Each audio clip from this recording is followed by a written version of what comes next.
يبشر المؤمنين الذين يعملون الصالحات أن لهم أجرا كبيرا۔ السلام علیکم ورحمۃ اللہ وبرکاتہ۔ محترم ناظرین، آج کی نشست میں آپ حضرات کا استقبال ہے۔ الحمدللہ کفا و سلام علی عبادہ الذین اصطفیٰ، اما بعد۔ آج کی نشست میں سورہ ہجر سورہ نمبر 15 میں آیت نمبر 51 سے آیت نمبر 99 تک 49 آیتیں ہیں۔ اعوذ باللہ من الشیطان الرجیم، بسم اللہ الرحمن الرحیم۔ وَنَبِّئْهُمْ عَنْ ضَيْفِ إِبْرَاهِيمَ، اور انہیں ابراہیم کے مہمانوں کی خبر سنا دیجئے۔ اِذْ دَخَلُوا عَلَيْهِ فَقَالُوا سَلَامًا قَالَ إِنَّا مِنْكُمْ وَجِلُونَ، جب وہ اس کے پاس پہنچے تو انہوں نے سلام کیا۔ اس نے کہا بے شک ہم تم سے ڈرتے ہیں۔ قالوا لا توجل انا نبشرک بغلام علیم، وہ بولے ڈریے مت، بے شک ہم آپ کو ایک علم والے لڑکے کی بشارت دیتے ہیں۔ قال ابشرتمونی علی ان مسنی الکبر فبما تبشرون، ابراہیم نے کہا کیا تم مجھے بشارت دیتے ہو جب کہ مجھ پر بڑھاپا آ چکا، چنانچہ اب کس بنا پر بشارت دیتے ہو؟ قالوا بشرناک بالحق فلا تکن من القانتین، وہ بولے ہم نے تجھے حق یعنی امر واقعی کی بشارت دی ہے، چنانچہ تو نا امیدوں میں سے نہ ہو۔ قال ومن یقنط من رحمت ربہ الا الضالون، ابراہیم نے کہا اور اپنے رب کی رحمت سے تو گمراہ لوگ ہی نا امید ہوتے ہیں۔ قال فما خطبکم ایھا المرسلون، ابراہیم نے کہا پھر تمہارا مقصد کیا ہے اے بھیجے ہوئے فرشتوں؟ قالوا انا ارسلنا الی قوم مجرمین، انہوں نے کہا بے شک ہم ایک مجرم قوم کی طرف بھیجے گئے ہیں۔ الا آل لوط انا لمنجوہم اجمعین، سوائے آل لوط کے بے شک ہم ان سب کو نجات دینے والے ہیں۔ الا امرأتہ قدرنا انہا لمن الغابرین، سوائے اس کی بیوی کے ہم نے مقدر کر دیا بے شک وہ پیچھے رہ جانے والوں میں سے ہوگی۔ فلما جاء آل لوط المرسلون، پھر جب فرشتے آل لوط کے ہاں پہنچے، قال انکم قوم منکرون، تو لوط نے کہا بے شک تم لوگ تو اجنبی ہو۔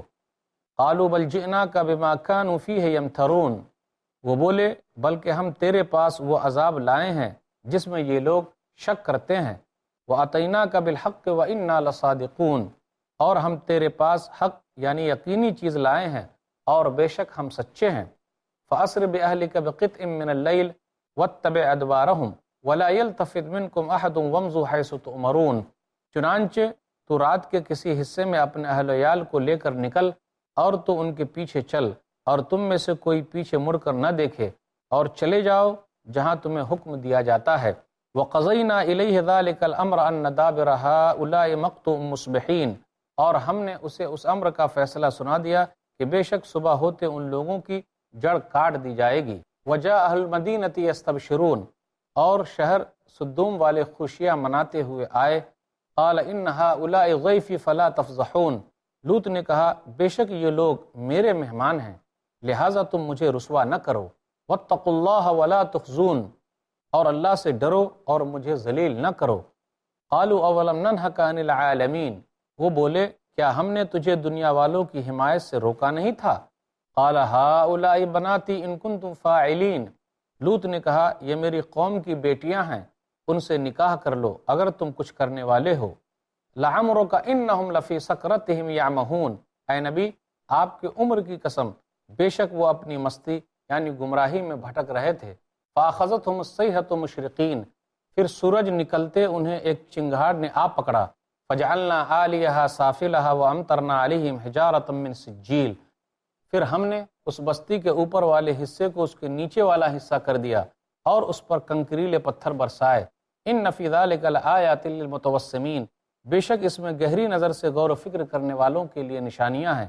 وَإِنَّهَا لَبِسَبِيلٍ مُقِيمٍ، اور بے شک وہ بستی سیدھی راہ پر موجود ہے۔ إِنَّ فِي ذَلِكَ لَآيَةً لِّلْمُؤْمِنِينَ، اور بے شک اس میں مومنوں کے لیے یقیناً نشانی ہے۔ وَإِنْ كَانَ أَصْحَابُ الْأَيْكَةِ لَظَالِمِينَ، اور بے شک ایکہ یعنی بستی والے بھی البتہ ظالم تھے۔ فَانْتَقَمْنَا مِنْهُ وَإِنَّهُمَا لَبِإِمَامٍ مُّبِينٍ، اور چنانچہ ہم نے ان سے انتقام لیا اور بے شک وہ دونوں تباہ شدہ بستیاں عام شاہراہ پر موجود ہیں۔ وَلَقَدْ كَذَّبَ أَصْحَابُ الْحِجْرِ الْمُرْسَلِينَ، اور یقیناً ہجر والوں یعنی سمود نے رسولوں کی تکذیب کی۔ وَآتَيْنَاهُمْ آيَاتِنَا فَكَانُوا عَنْهَا مُعْرِضِينَ، اور ہم نے انہیں اپنی نشانیاں دی پھر وہ ان سے اعراض کرنے والے تھے۔ وَكَانُوا يَنْحِتُونَ مِنَ الْجِبَالِ بُيُوتًا آمِنِينَ، اور پہاڑوں سے بے خوف ہو کر گھر تراشتے تھے۔ فَأَخَذَتْهُمُ الصَّيْحَةُ مُصْبِحِينَ، چنانچہ انہیں صبح ہوتے ہی چنگھاڑ نے آ پکڑا۔ فَمَا أَغْنَىٰ عَنْهُمْ مَا كَانُوا يَكْسِبُونَ، پھر ان کے کام نہ آیا وہ مال جو وہ کماتے تھے۔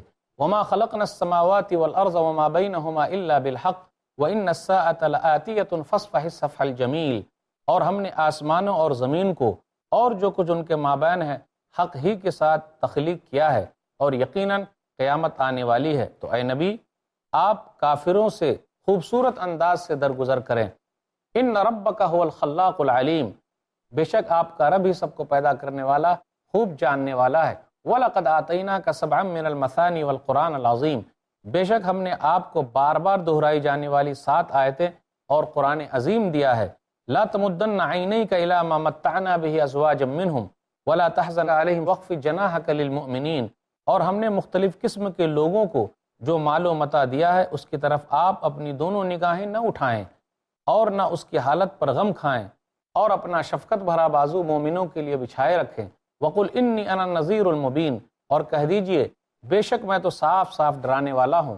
کما انزلنا علی المقتصمین، ایسے ہی عذاب سے جیسا کہ ہم نے قسمیں کھانے والوں پر نازل کیا تھا۔ الذین جعلوا القرآن عضین، جنہوں نے اپنے قرآن یعنی توریت کو پارا پارا کر دیا۔ فوربک لنسألنہم اجمعین، چنانچہ آپ کے رب کی قسم ہم ان سے ضرور باز پرس کریں گے۔ اما کانوا یعملون، ان عملوں کی جو وہ کرتے تھے۔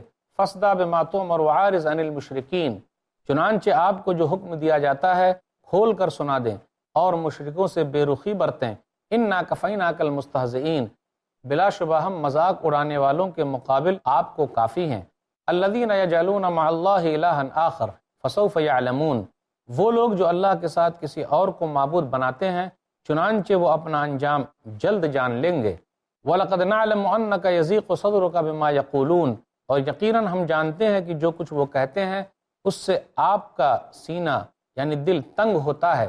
فَسَبِّحْ بِحَمْدِ رَبِّكَ وَكُن مِّنَ السَّاجِدِينَ، آپ اپنے رب کی حمد کے ساتھ تسبیح کریں اور سجدہ کرنے والوں میں ہو جائیں۔ وَاعْبُدْ رَبَّكَ حَتَّى يَأْتِيَكَ الْيَقِينُ، اور آپ اپنے رب کی عبادت کریں یہاں تک کہ آپ کے پاس یقین یعنی موت آ جائے۔ ناظرین اکرام، ابھی آپ نے سورہ ہجر سورہ نمبر 15 میں آیت نمبر 51 سے آیت نمبر 99 تک 49 آیتیں سنی، اس کا ترجمہ سنا۔ خلاصہ کچھ یوں ہے کہ ابراہیم علیہ السلام کے پاس مہمان آئے یعنی فرشتے آئے اور بیٹے کی خوشخبری دی۔ پھر اس کے بعد ان فرشتوں کو آگے جانا تھا، لوط علیہ السلام کے پاس پہنچے کیونکہ ان کی قوم کو برباد کرنا ہے۔ پھر اس کے بعد تذکرہ ہو رہا ہے ان لوگوں کا کہ کس طریقے سے شعیب علیہ السلام کی قوم نے نبیوں کو جھٹلایا۔ پھر اس طریقے سے ذکر ہو رہا ہے ہجر کا، ہجر والوں کا تذکرہ ہو رہا ہے کہ ان لوگوں نے یعنی قوم سمود نے، ہجر والوں سے مراد قوم سمود ہے، قوم سمود نے نبیوں کو جھٹلایا جبکہ اللہ تعالیٰ نے ان کو نعمتیں دی تھی، اور وہ لوگ پہاڑوں کو تراش کر کے گھر بنا لیا کرتے تھے، تو اللہ تعالیٰ نے انہیں نعمتیں یاد دلائی، لیکن ان لوگوں نے اللہ تعالیٰ کی نعمتوں کا انکار کیا۔ پھر اس کے بعد نبی صلی اللہ علیہ وسلم کو نصیحت کی گئی، لگ بھگ 8 سے 10 نصیحتوں کا تذکرہ ہے۔ نبی صلی اللہ علیہ وسلم سے کہا گیا ہم نے آپ کو سبع مثانی یعنی سورہ فاتحہ دیا ہے اور عظیم قرآن دیا ہے۔ پھر اس کے بعد کہا جا رہا ہے کہ آپ جو ہیں مومنوں کے لیے اپنے شفقت والے بازو کو بچھائے رکھیں، یعنی مومنوں پر آپ رحم کریں۔ پھر اس کے بعد یہ بیان کیا جا رہا ہے کہ آپ شرک نہ کریں۔ پھر اس کے بعد یہ ذکر ہے آپ گھبرائیے نہیں، جو لوگ آپ کا مذاق اڑا رہے ہیں اللہ تعالیٰ اکیلے ہی کافی ہے اور اللہ تعالیٰ ان لوگوں کو سمجھ لے گا۔ پھر اس کے بعد نبی صلی اللہ علیہ وسلم سے کہا جاتا ہے آپ حکم دیجئے لوگوں کو، جس چیز کا آپ کو حکم دیا جا رہا ہے آپ لوگوں کو منع کریے، لوگوں کو روکیے، برائی سے روکیے۔ پھر اس کے بعد یہ ذکر ہے آپ اللہ تعالیٰ کی تسبیح بیان کیجئے اور سجدہ کرنے والوں کے ساتھ ہو جائیے، اس وقت تک اللہ تعالیٰ کی عبادت کرتے رہیں جب تک کہ موت نہ آ جائے۔ تو یہ کچھ خلاصہ تھا، اب مختصر تفسیر ہو جائے۔ آپ غور کریں آیت نمبر 51 سے آیت نمبر 56 کے درمیان کہ اللہ تعالیٰ نے ابراہیم علیہ السلام کے مہمانوں کا تذکرہ کیا۔ یہ ابراہیم علیہ السلام کے پاس فرشتے آئے، لڑکے کی خوشخبری دی، بشارت دی۔ لگ بھگ سورہ ہجر سورہ نمبر 15 میں آیت نمبر 51 سے آیت نمبر 79 تک، 1 کم 80 تک 29 آیتوں میں اس طریقے سے ذکر ہے ابراہیم علیہ السلام کا، فرشتوں کا، اور لوط علیہ السلام اور ان کی قوم کا۔ آپ اس طریقے سے دیکھیں یہ سورہ ہود سورہ نمبر 11 کے اندر بھی آیت نمبر 69 سے 1 سے آیت نمبر 76 تک 8 آیتوں میں بھی ایسا ہی تذکرہ آیا ہے۔ ابراہیم علیہ السلام کا تذکرہ ہے، فرشتوں کا تذکرہ ہے، لوط علیہ السلام کا تذکرہ ہے اور ان کی قوم کا تذکرہ ہے۔ یہ واقعات بار بار دہرائے جا رہے ہیں۔ فرشتے جب آئے تو انہوں نے سلام کیا، سورہ ہود سورہ نمبر 11 کے اندر ہے، آیت نمبر 69 1 کے اندر ہے۔ جب انہوں نے سلام کیا تو ابراہیم علیہ السلام نے بھی سلام کا جواب دیا، اور ابراہیم علیہ السلام بھنا ہوا بچھڑا لے آئے، مہمان کی مہمان نوازی کی۔ ابراہیم علیہ السلام بڑے مہمان نواز تھے، لیکن جب فرشتوں نے کھانا نہیں کھایا اور ہاتھ آگے نہیں بڑھایا تو وہ گھبرا گئے۔ لا تصلوا الیہ نکرہم واوجس منہم خیفہ، جب ہاتھ نہیں بڑھ رہے ہیں کھانے کی طرف تو آپ کے دل میں گھبراہٹ پیدا ہو گئی، تو فرشتوں نے کہا آپ گھبرائیے نہیں۔ پھر فرشتوں نے ابراہیم علیہ السلام کو بچے کی خوشخبری دی، فبشرناہ باسحاق ومن وراء اسحاق یعقوب۔ یہاں جو ذکر ہے انا نبشرک بغلام علیم، علم والے لڑکے کی آپ کو بشارت دے رہے ہیں، آپ کو خوشخبری دے رہے ہیں۔ اور سورہ ہود کے اندر یہ ذکر ہے، سورہ ہود سورہ نمبر 11 آیت نمبر 71 میں، فبشرناہ باسحاق ومن وراء اسحاق یعقوب، ہم نے ان کو بشارت دی اسحاق کی اور اسحاق کے بعد یعقوب علیہ السلام کی۔ ناظرین اکرام، یہ سلسلہ چلتا رہے گا، تھوڑے سے وقفے کے لیے رکتے ہیں۔ السلام علیکم ورحمۃ اللہ وبرکاتہ۔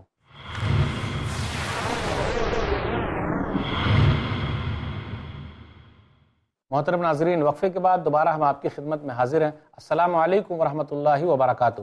وقفے سے پہلے بات یہ چل رہی تھی کہ فرشتے جو ہے وہ ابراہیم علیہ السلام کے پاس آئے، فرشتوں کو لوط علیہ السلام کے پاس جانا تھا، تو فرشتے سب سے پہلے ابراہیم علیہ السلام کے پاس پہنچے اور وہاں بیٹے اسحاق کی اور پوتے یعقوب کی خوشخبری سنائی۔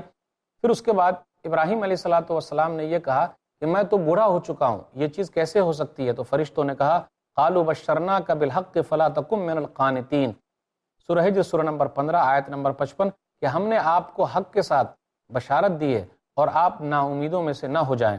پھر اس کے بعد ابراہیم علیہ السلام نے کہا کہ اللہ کی رحمت سے گمراہ لوگ ہی مایوس ہوتے ہیں، میں مایوس نہیں ہوں۔ فرشتوں کی آمد کا سبب کیا تھا؟ فرشتے کیوں آئے تھے؟ اس کا تذکرہ ہے آیت نمبر 57 سے آیت نمبر 60 کے درمیان۔ قال فما خطبکم ایھا المرسلون، اے بھیجے ہوئے کہاں جا رہے ہو؟ تو ان لوگوں نے کہا انا ارسلنا الی قوم مجرمین، ہم لوگ مجرم قوم کی طرف جا رہے ہیں۔ لوط علیہ السلام کی قوم وہ پہلی قوم تھی جس نے یہ برائی ایجاد کی کہ مرد مرد سے خواہش پوری کرے، یہ مجرم قوم ہے۔ دنیا کے اندر جو بھی ایسے کام کرے گا وہ لوگ مجرم ہیں اور اللہ تعالیٰ اس کو سزا دے سکتا ہے۔ اللہ تعالیٰ نے لوط علیہ السلام کی قوم کو سزا دی ہے۔ بدنصیب عورت تھی لوط علیہ السلام کی بیوی کہ وہ اپنے قوم کے ساتھ ہو گئی، لوط علیہ السلام کے ساتھ نہیں ہوئی، لوط علیہ السلام پر ایمان نہیں لائی۔ سورہ تحریم سورہ نمبر 66 آیت نمبر 6، اللہ تعالیٰ نے کافروں کے لیے ایک مثال بیان کی ہے، نوح علیہ السلام کی بیوی کی مثال اور لوط علیہ السلام کی بیوی کی مثال، کہ دونوں ہمارے نیک بندے کے ماتحت تھی، فخانتاہما، تو ان دونوں نے خیانت کی، یعنی وہ لوگ توحید والی نہیں ہوئی۔ نوح علیہ السلام کچھ نہیں کر سکتے ان کے لیے، لوط علیہ السلام بھی ان کے لیے کچھ نہیں کر سکتے۔ وقیل ادخلوا النار مع الداخلین، اور کہا جائے گا ان دونوں سے، یعنی ان دونوں عورتوں سے، لوط علیہ السلام کی بیوی سے اور نوح علیہ السلام کی بیوی سے، کہ آگ میں داخل ہونے والے کے ساتھ تو بھی داخل ہو جا۔ تو بدنصیب عورت تھی نوح علیہ السلام کی بیوی، بدنصیب لوط علیہ السلام کی بیوی بدنصیب، کہ انبیاء علیہ السلام کے ساتھ رہی پھر بھی وہ ایمان والی نہیں ہوئی، نبیوں کے ساتھ رہی پھر بھی وہ لوگ ایمان والی نہیں ہوئی۔ تو اس سے بڑی بدنصیبی کیا ہو سکتی ہے؟ اس سے ایک مسئلہ یہ بھی نکلا کہ لاکھ کوشش کرے نوح علیہ السلام، لاکھ کوشش کر لے لوط علیہ السلام، اپنے گھر کے اندر بھی کچھ نہیں کر سکتے جب تک کہ اللہ نہ چاہے۔ نوح علیہ السلام کا بیٹا بھی مسلمان نہیں تھا، انہوں نے بڑی کوشش کی۔ آگے ذکر ہو رہا آیت نمبر 61 سے آیت نمبر 64 کے درمیان، فرشتے جب لوط علیہ السلام کے پاس آئے تو لوط علیہ السلام نے فرشتوں سے کہا قال انکم قوم منکرون، ایسا لگتا ہے تم لوگ اجنبی آدمی ہو، پتہ ہی نہیں تھا، وہ جانتے نہیں تھے۔ قالوا بل جئناک بما كانوا فیہ یمترون، وہ بولے بلکہ تیرے پاس جس کا یہ لوگ انکار کر رہے ہیں وہ عذاب لے کر آئے ہیں۔ پھر آگے ذکر ہے کہ فرشتے کیوں آتے ہیں، آپ غور کر لیجئے، سورہ ہجر سورہ نمبر 15 آیت نمبر 8 میں، ما ننزل الملائکۃ الا بالحق، کہ ہم فرشتوں کو حق کے ساتھ اتارتے ہیں، نازل کرتے ہیں، کبھی وہ خوشخبری سنانے کے لیے آتے ہیں تو کبھی عذاب لے کر آتے ہیں۔ یہاں ابراہیم علیہ السلام کے پاس جو آئے تھے خوشخبری سنانے کے لیے آئے، اور لوط علیہ السلام کے پاس جو آئے تو ان کی قوم کی ہلاکت کے لیے آئے۔ تو فرشتے خوشخبری سنانے کے لیے بھی آ رہے ہیں اور عذاب دینے کے لیے بھی آ رہے ہیں۔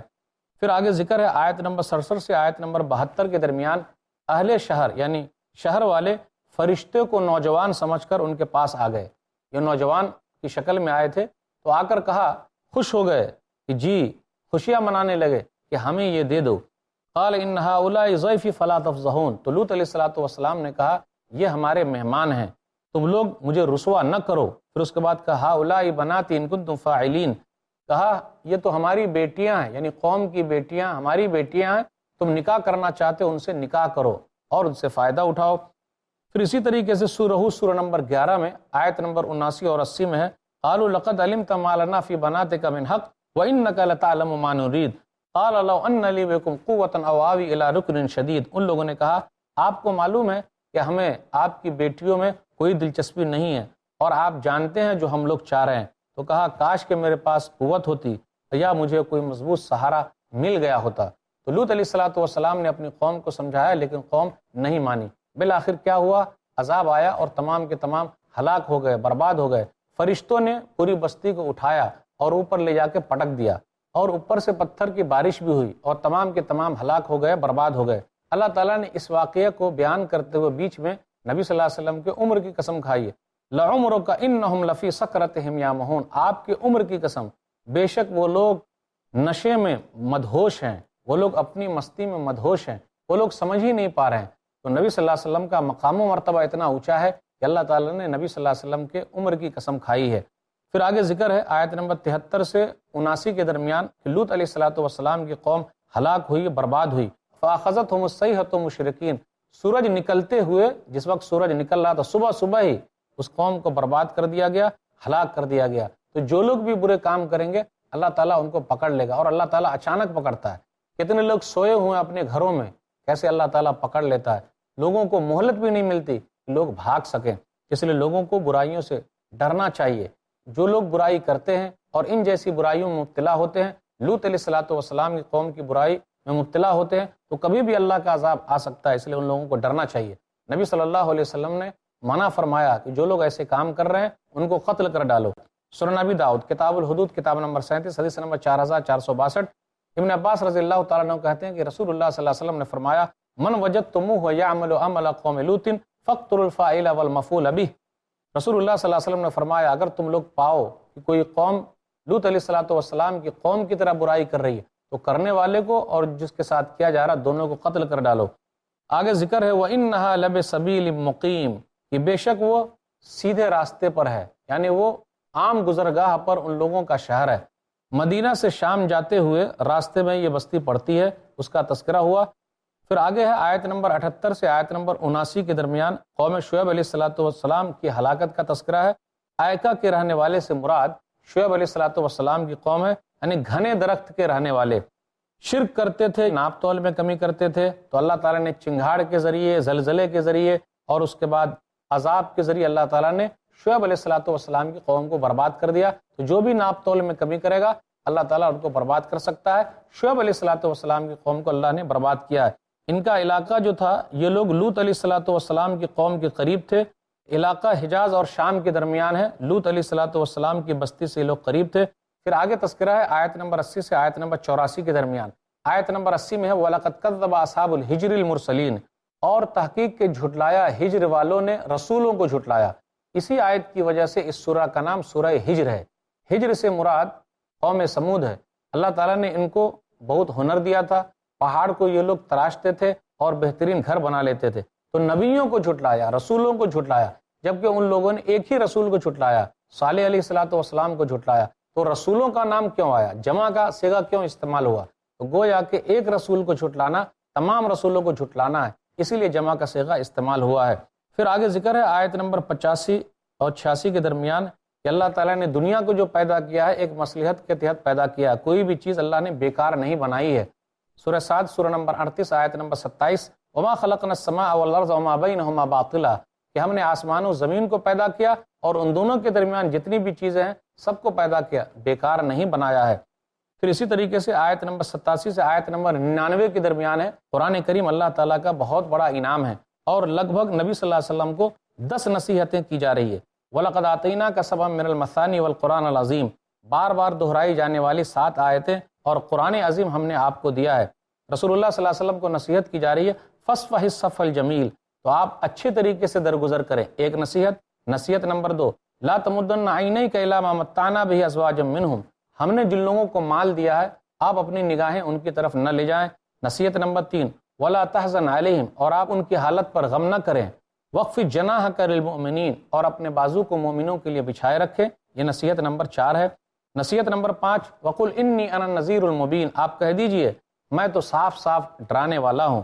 نصیحت نمبر 6، فَاصْدَعْ بِمَا تُؤْمَرُ، آپ کھول کر بیان کر دیں۔ نصیحت نمبر 7، وَأَعْرِضْ عَنِ الْمُشْرِكِينَ، اور آپ مشرکوں سے اعراض کریں۔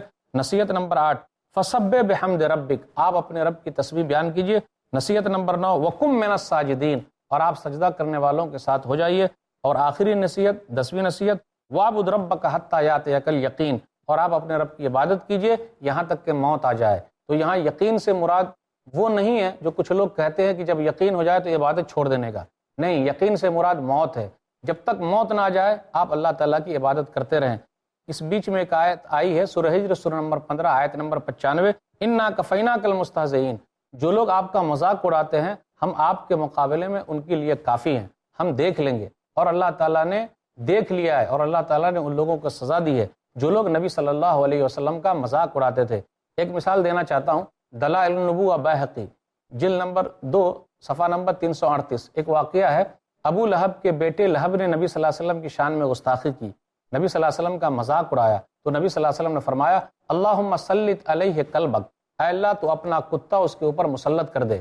ابو لہب کو معلوم تھا کہ محمد نے بد دعا کر دی اور یہ بد دعا لگ کے رہے گی، وہ اپنے بیٹے کو باہر نہیں بھیجتا تھا۔ ایک مرتبہ تجارت کے لیے بھیجا تو اس کے ساتھیوں سے کہا اس کو کونے میں سلانا اور اس کے اوپر کپڑا ڈھانپ دینا۔ ان کے ساتھیوں نے ایسا ہی کیا۔ رات کے وقت ایک بھیڑیا آیا، کسی کو نہیں پکڑا بلکہ ابو لہب کے بیٹے لہب کو پکڑ لیا اور مار ڈالا۔ تو جو بھی نبی صلی اللہ علیہ وسلم کی شان میں گستاخی کرے گا اس کا انجام بہت برا ہے۔ اللہ تعالیٰ گستاخ رسول کو انسانوں کے ذریعے نہیں بلکہ حیوانوں کے ذریعے بھی ختم کر سکتا ہے، اس لیے لوگوں کو ڈرنا چاہیے، وہ نبی صلی اللہ علیہ وسلم کی شان میں گستاخی نہ کرے۔ آخری کی جو آیت ہے کہ آپ عبادت کرتے رہے یہاں تک کہ موت آئے، دعا کریں اللہ تعالیٰ ہم لوگوں کا خاتمہ ایمان پر کرے، آخری دم تک اللہ تعالیٰ عبادت کی توفیق دے، آمین۔ وآخر دعوانا الحمدللہ رب العالمین، وصلی اللہ علی نبینا محمد وآلہ وصحبہ اجمعین، والسلام علیکم ورحمۃ اللہ وبرکاتہ۔ طوبى لمن حفظ الكتاب بصدره فبدا وضيئا